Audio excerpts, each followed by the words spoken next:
Bien le bonsoir à vous et bienvenue une nouvelle fois dans cette capsule sur la chaîne YouTube du modèle Ola. Ce soir, je voulais que nous discutions un peu ou bien que nous échangions un peu sur la, la manière dont on perçoit les notes de nos enfants. En général, ou bien à l'école, pour évaluer l'évolution d'un enfant, son niveau de compréhension, le niveau dans lequel il se situe dans l'assimilation des notions qui lui sont transmises en salle de classe, on utilise toujours ou presque la note de l'enfant pour faire cette évaluation. La question que je voudrais qu'on se pose aujourd'hui, c'est est-ce que les notes de nos enfants reflètent effectivement le niveau de compréhension, ou bien le niveau d'assimilation, le niveau de compétence des enfants. Je souhaiterais vraiment qu'on se pose cette question ensemble et qu'on essaye d'y répondre. Pour ma part, je dirais que les notes des enfants sont un indicateur, bien évidemment, mais ne sont pas des indicateurs qui permettent réellement de toucher du doigt le niveau de compétence des enfants. Parce que si c'était le cas, nous n'aurions pas un taux aussi faible lorsqu'on parle, un taux aussi faible de réussite lorsqu'on parle des notions comme les résolutions de problèmes, lorsqu'on parle de la lecture, lorsqu'on parle euh, des règles d'accord, de la dictée et de tout ce qui tourne autour du français et des mathématiques, pour ne s'arrêter que là. Parce que le constat qui est fait dans l'éducation ou dans le monde éducatif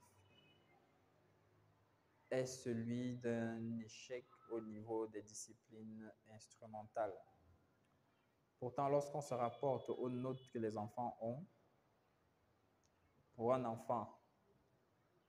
qui arrive en classe de cours moyenne 2, par exemple, et qui doit normalement être capable de faire le choix d'une opération, qui doit normalement être capable de faire une division, qui doit normalement être capable de faire une addition, qui doit normalement être capable de connaître dans un chiffre, dans un nombre, excusez-moi, quel est le chiffre des unités, quel est le chiffre de la dizaine, quel est le chiffre de l'unité de million, qui doit normalement être capable d'identifier un adjectif qualificatif, de savoir que ce mot est un nom, ainsi de suite. On peut continuer de lister comme ça, n'en est pas réellement capable, alors que ses moyennes montrent bien évidemment qu'il a été capable d'assimiler cette notion, puisqu'il a réussi pour arriver dans cette salle de classe-là. Puisque si il a eu la moyenne en français, on se dit que normalement, il a assimilé cette notion. Ce qui me fait dire, moi, comme je l'ai déjà dit précédemment, que la note n'est plus ou n'est pas réellement un indicateur assez concret ou effectif qui nous permet de définir le niveau de nos enfants. Donc, qu'est-ce qu'il y a donc à faire si ce constat est fait? Comment aller au-delà de cela et comment essayer au mieux de produire pour nos enfants un cadre qui nous permettra à nous d'identifier si réellement ils évoluent ou pas. Parce que c'est ça,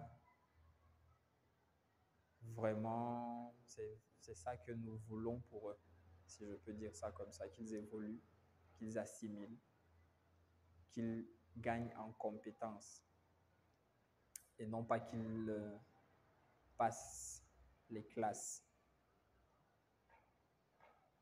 Ce que je dirais donc en destination de vous, qui pouvez être parents ou qui pouvez être enseignants ou qui pouvez être juste un auditeur quelconque, c'est d'essayer au maximum de rechercher la compétence chez l'enfant, d'identifier ce qu'il est réellement capable de faire, à quel niveau il se trouve dans son cycle, pour l'outiller, pour l'aider au maximum à continuer d'évoluer et non pas se référer à la note pour décider du fait qu'il soit capable ou pas d'évoluer, parce que c'est facile pour nous. On a cette concurrence avec les pairs qui fait que parfois on ferme les yeux, je vais dire ça comme ça, ou bien parfois on n'insiste pas, on ne cherche pas trop à comprendre ce qui se passe. Mais je nous invite vraiment avec cette vidéo à nous remettre en question, à revoir un peu notre manière de voir les choses, de penser, de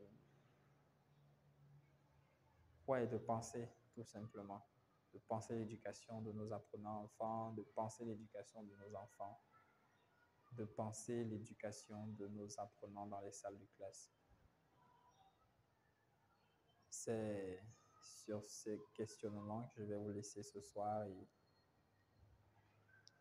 on se dit dans les commentaires pour échanger. Je vous souhaite une bonne continuation. Jusqu'à la prochaine vidéo. Merci bien.